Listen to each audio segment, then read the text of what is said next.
Good morning students. आज हम बात करेंगे आश्रम व्यवस्था की समाजशास्त्रीय महत्व की। आश्रम व्यवस्था किसे कहते हैं, इसके बारे में मैंने कल आपसे चर्चा की थी, जिसमें आश्रम एक ऐसा स्थान जहाँ व्यक्ति कुछ देर रुकता है और अपने अंदर कुछ गुणों को विकसित करता है और फिर आगे की तरफ बढ़ता है। आश्रम 4 प्रकार के हैं: ब्रह्मचर्य आश्रम, गृहस्थ आश्रम, वानप्रस्थ आश्रम और संन्यास आश्रम। इन चारों आश्रमों में व्यक्ति अपने जीवन में कुछ गुणों को विकसित करके आगे के लिए चलता है। और आश्रम व्यवस्था एक ऐसी व्यवस्था मानी गई है जिसमें व्यक्ति इस लोक में अपने कर्तव्यों को पूरा करता हुआ मोक्ष के लिए प्रयास करता है। ब्रह्मचर्य आश्रम का अगर हम महत्व देखते हैं तो इसमें जो ब्रह्मचारी है वो प्रत्यक्ष संपर्क में गुरु के रहता है और अपने व्यक्तित्व का विकास करता है, अपने को सद्गुणों से विभूषित करता है, चरित्र निर्माण करता है और अपनी इच्छाओं पर नियंत्रण रखते हुए अपने को आगे के जीवन के योग्य बनाता है। यह आश्रम बच्चे के शारीरिक, मानसिक और आध्यात्मिक विकास की दृष्टि से विशेष रूप से महत्वपूर्ण है। इसमें बच्चा जो है अपने अंदर शारीरिक और आध्यात्मिक विकास करके सांस्कृतिक परंपराओं को ग्रहण करता है। मौखिक रूप से जो परंपराएं वो ग्रहण करता है वो पीढ़ी दर पीढ़ी हस्तांतरित की जाती हैं। और ब्रह्मचर्य आश्रम जो जीवन का संवर्धन है, सांस्कृतिक परंपराओं, सामाजिक मूल्य और जीवन दर्शन को बनाए रखने की दृष्टि से महत्वपूर्ण है। इसके अंदर बालक अपने विभिन्न कर्तव्यों को सीखता है और आगे के जीवन के लिए बढ़ता है। इसी तरह से अगर हम गृहस्थ आश्रम में देखते हैं तो जब 25 साल के बाद ब्रह्मचर्य आश्रम पूरा हो जाता है तो व्यक्ति गृहस्थ आश्रम में विवाह के माध्यम से प्रवेश करता है। और यह आश्रम एक इस तरह का आश्रम माना जाता है जिसके ऊपर तीनों आश्रम आश्रित होते हैं। इसमें जैसे मनु कहते हैं, जिस तरह वायु का सहारा लेकर के सभी जीव जंतु जीते हैं, उसी तरह गृहस्थ का आश्रय लेकर के सब आश्रम जीवन व्यतीत करते हैं। क्योंकि सभी आश्रमों में रहने वाले व्यक्तियों को जो भोजन है या आवश्यकताएं हैं उनको पूरा करने की जिम्मेदारी गृहस्थ आश्रम की होती है। जैसे कि छोटी बड़ी नदियाँ समुद्र में स्थायी रूप से विश्राम पाती हैं, उसी प्रकार सब आश्रमों के व्यक्ति गृहस्थ के हाथों ही सुरक्षा और स्थायित्व प्राप्त करते हैं। क्योंकि इसमें ये पुरुषार्थों की पूर्ति का स्थल भी है। जो पुरुषार्थ माने गए हैं, धर्म, अर्थ, काम और मोक्ष, उनको भी इसमें पूरा किया जाता है। उसके अलावा 5 यज्ञ जैसे ब्रह्म यज्ञ, देव यज्ञ, पितृयज्ञ, भूत यज्ञ, नृज्ञ या अतिथि यज्ञ, इन 5 महायज्ञों का निर्वाह भी गृहस्थ आश्रम में ही किया जाता है। उसके अलावा समाज का कल्याण करना, विभिन्न यज्ञ जो एक गृहस्थ के लिए माने गए हैं कि उसे जीवन में 5 यज्ञ करने हैं, कर्तव्य करने हैं, उनका भी निर्वाह इसमें किया जाता है। तो इस तरह से जो एक कहना चाहिए कि गृहस्थ आश्रम एक ऐसा आश्रम है जो समाज का कल्याण करता है, पुरुषार्थों की पूर्ति करता है और क्योंकि इसी के द्वारा समाज के सभी आश्रमों की आवश्यकताओं की पूर्ति होती है। उसके अलावा वानप्रस्थ आश्रम जो है, इसका महत्व इसलिए है क्योंकि इसके माध्यम से व्यक्ति का जो जीवन के प्रति अपने कर्तव्य हैं उनको पूरा करके और फिर वानप्रस्थ की ओर वो प्रस्थान करता है। 25 से 50 वर्ष तक गृहस्थ आश्रम में वो अपने कर्तव्यों को पूरा करके और फिर अपनी जिम्मेदारी जो है युवा वर्ग को सौंप करके समाज के कल्याण में योगदान देता है और ब्रह्मचारियों को शिक्षा प्रदान करता है, उनका मार्गदर्शन करता है, उनके चरित्र निर्माण में महत्वपूर्ण भूमिका निभाता है। तो इस तरह से कहना का तात्पर्य इसमें ये है कि वानप्रस्थी ने जो अब तक कुछ सीखा है और वो अपने साथ साथ दूसरों के प्रति जो उसके कर्तव्य हैं उनको पूरा करने की इसमें कोशिश करता है। उसके अलावा संन्यास आश्रम में जो 75 साल तक 1 से 25 साल तक ब्रह्मचर्य आश्रम में रहता है, 25 से 50 तक गृहस्थाश्रम में रहता है और 50 से जो है 100 साल की आयु तक या जब तक वो जीवित रहता है उसे वो संन्यास आश्रम कहलाता है। संन्यास आश्रम में कुछ लोग ये कहते हैं कि आत्मिक विकास की दृष्टि से तो ये महत्वपूर्ण है, लेकिन जो संपूर्ण सामाजिक व्यवस्था की दृष्टि से ये महत्व नहीं है, क्योंकि इसका कारण है कि ये बताया गया है कि इस आश्रम में व्यक्ति अपने मोक्ष के लिए प्रयास करता है और समाज के लिए कुछ भी नहीं करता। वह एक स्थान से दूसरे स्थान पर घूमता रहता है और अपनी योग्यता और अनुभव के आधार पर जो है वो मार्गदर्शन करता है। लोग उसे श्रेष्ठ पुरुष सन्यासी का आदर करते हैं, उसे परामर्श लेते हैं और शिक्षा ग्रहण करते हैं। उसके अलावा आश्रमों के जो मूल सिद्धांत हैं वो ऋण जैसे व्यक्ति पर 5 ऋण माने गए हैं।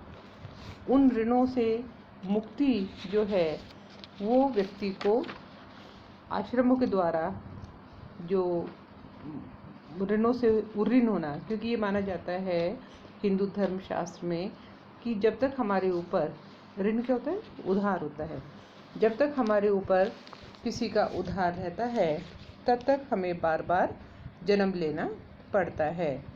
और वो जो ऋण हैं वो है कि देव ऋण, ऋषि ऋण, अतिथि ऋण और जो भूत ऋण, इन ऋणों को पितृ ऋण, इन ऋणों को हम आश्रम के द्वारा ही उतार सकते हैं। अब जब हम दूसरों की सेवा करते हैं, दूसरों के प्रति कर्तव्यों को पूरा करते हैं तो हम उन ऋणों से उऋण होते हैं।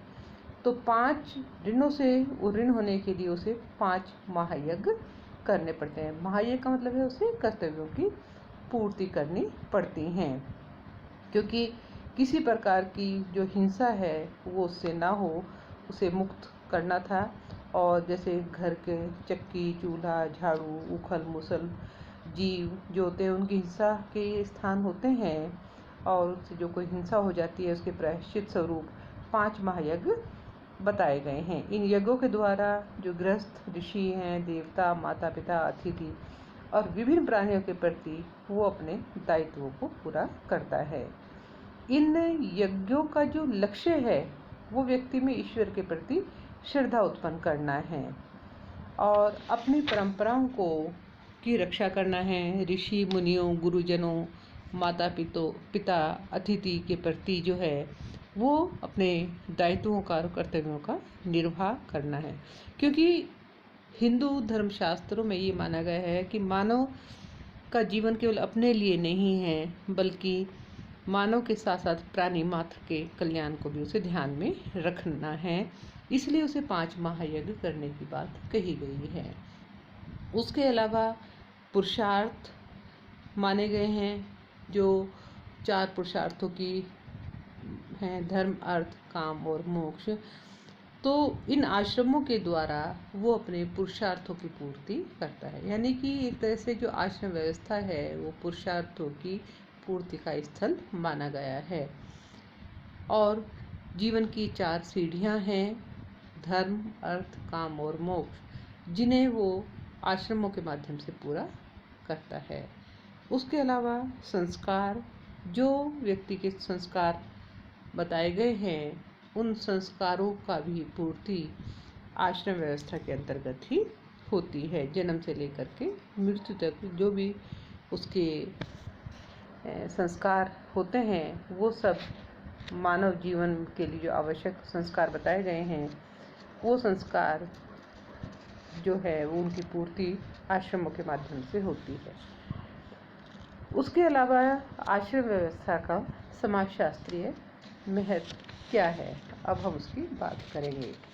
जैसे अभी देखा कि आश्रम व्यवस्था एक ऐसी व्यवस्था है जो व्यक्ति का सामाजिकरण करती है, व्यक्तित्व का विकास करती है, समाज का कल्याण और समाज की उन्नति में सहयोग प्रदान करती है।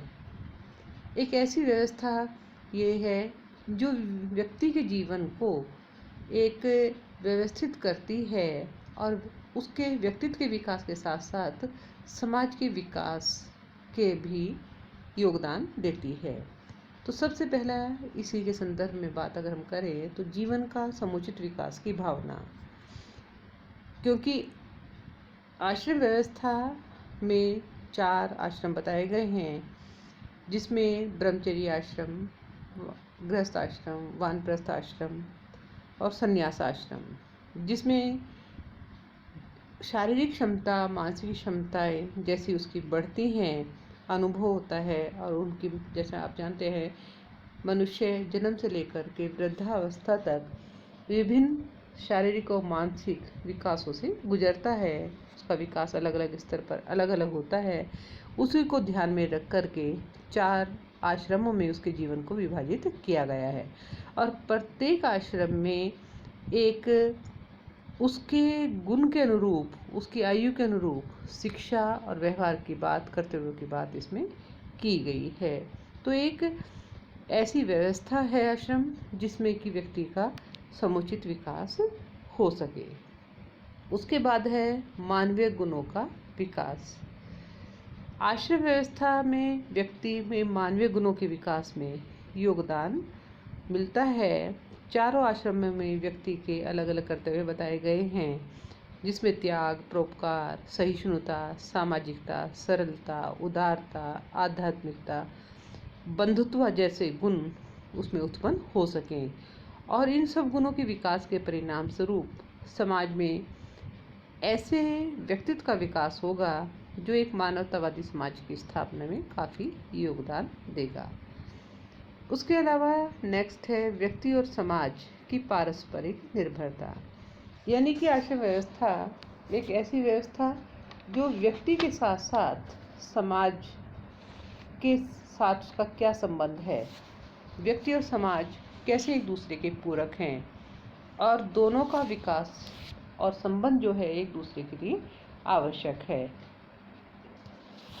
क्योंकि व्यक्ति का जीवन समाज पर निर्भर है और समाज व्यक्ति पर निर्भर है और व्यक्ति प्रत्येक आश्रम में अपने दायित्वों का निर्वाह करते हुए यह भली भांति समझ लेता है कि उसका जीवन अपने परिवार के लिए ही नहीं, केवल अपने लिए नहीं बल्कि समाज के लिए भी है और कदम कदम पर उसके विकास में व्यक्ति से लेकर के, परिवार से लेकर के समाज का जो योगदान है उनके प्रति भी वो अपने दायित्वों का निर्वाह करे, ये भावना उसमें पैदा होती है आश्रम व्यवस्था के माध्यम से।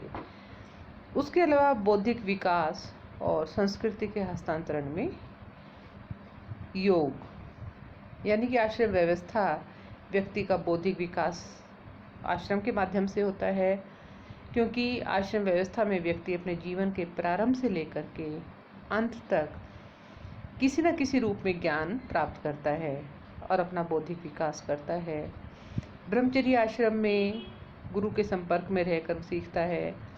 वेदों तथा धर्म ग्रंथों के अध्ययन से वो केवल बालक का बौद्धिक विकास और आध्यात्मिक विकास होता रहता है, बल्कि साथ ही ज्ञान का उसका संग्रह भी होता है और वो हमारे समाज की जो भी परंपराएं हैं, रीति रिवाज है, उनको भी ग्रहण करता है और उनका हस्तांतरण करने में योगदान प्रदान करता है। तो आश्रम व्यवस्था एक ऐसी व्यवस्था जो बौद्धिक विकास भी करती है और सांस्कृतिक परंपराओं का संग्रहण में या उनके हस्तांतरण में योगदान भी उससे प्राप्त होता है। उसके अलावा सामाजिक नियंत्रण की दृष्टि से महत्वपूर्ण आश्रम व्यवस्था में ब्रह्मचार्य से लेकर के संन्यास आश्रम तक अलग अलग कर्तव्य बताए गए हैं, अलग अलग दायित्व बताए गए हैं और कैसे वो व्यवहार करने हैं, कैसे उन दायित्वों को पूरा करना है, उसके लिए एक नियम, तरीका, आचरण के तरीके बताए गए हैं कि उसको उसके अनुरूप ही व्यवहार करना है। आश्रम में जितना महत्व ब्रह्मचर्य आश्रम का है उतना ही गृहस्थ आश्रम का है, और जितना गृहस्थ का है उतना ही वानप्रस्थ और संन्यास आश्रम का है। ऐसा नहीं कि कोई भी व्यक्ति केवल अपने लिए, अपने मोक्ष के लिए प्रयास करे और गृहस्थ आश्रम को छोड़ दे या वानप्रस्थ को छोड़ दे या ब्रह्मचर्य को छोड़ दे और वो मोक्ष प्राप्त करने के लिए चल दे, तो उसको उचित नहीं माना गया है। बल्कि अपने साथ साथ समाज के प्रति दायित्वों को निर्वाह करते हुए वो अपने मोक्ष के लिए प्रयास करे। इस तरह की एक व्यवस्था हमें आश्रम के अंतर्गत देखने को मिलती है कि जिसमें व्यक्ति का चरित्र निर्माण इस प्रकार से हो कि वो समाज विरोधी या अनुचित समझे जाने वाले कार्यों को ना करे। एक नियंत्रण भी रहता है कि कैसे उसे क्या करना है। इन सब की व्यवस्था आश्रम व्यवस्था के द्वारा व्यक्ति को एक नियंत्रित जीवन जीना सिखाती है। उसके अलावा समाज कल्याण में योग यानी कि व्यक्तिवादी प्रवृत्तियों पर रोक लगती है। व्यक्तिवादी प्रवृत्तियों को की अवहेलना इसमें की जाती है,